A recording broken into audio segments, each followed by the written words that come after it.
Wala na po sana akong plano magluto mga kanayon dahil hapon na. Kung makikita nyo po yung paligid, medyo madilim na din. Pero pagpunta ko ho kasi ng palengke kanina, may natsambahan po ako. Tawag namin sa gantong insekto, arawan. Kamaro naman sa Tagalog. Sa mga laking bukid na katulad ko, napakasarap nga din po nito. At weakness ko kaya napakahirap tanggihan. Lulutuin ko na, ihahabol ko po. Yayaring ko na lang sa pulutan. Isasangag ko lang ho muna.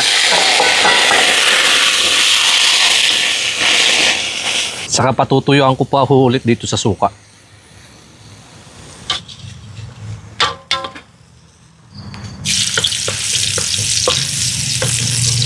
Pakakatasin ko lang po itong kamatis. Betchin. Saka ko po i-adobo.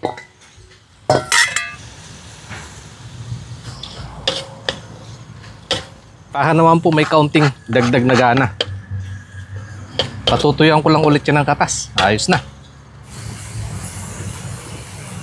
Okay na to.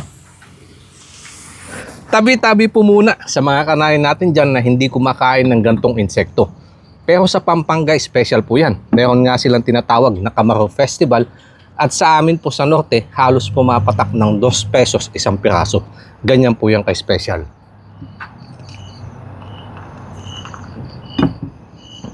Pero hindi ko naman po pinipilit sa mga ayaw. Tama yan na lang yung kami na lang para wala masyadong kaagaw. Napakasarap. May asim, alat, anghang, lutong. Narinig nyo naman po. At saka yung kanyang laman loob, yung kanyang tiyan, juicy. Medyo may tamis. Hindi humayapat nakatira yan sa putik, sabihin niya lasang putik. Hindi naman po putik ang kinakain nan.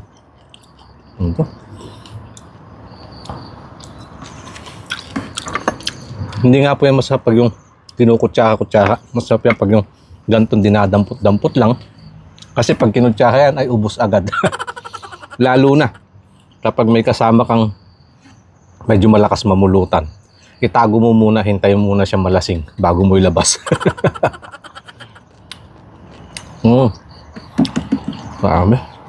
Panalo. Kaya pag may mga nagbubungkal na po ng palay, ay ng lupa, yung papatagin na nila, diyan kami nag-uunahan para makakuha nito.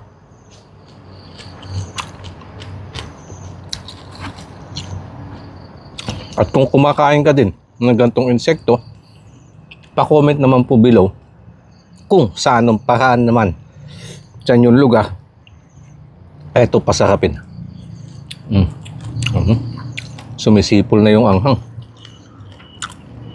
Tama-tama po, malamig yung ating beer.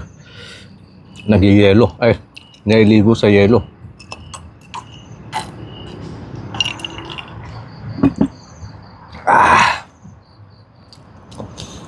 Panalo na pulutan. Saka na muna ang ulam. Cheers mga kanayom.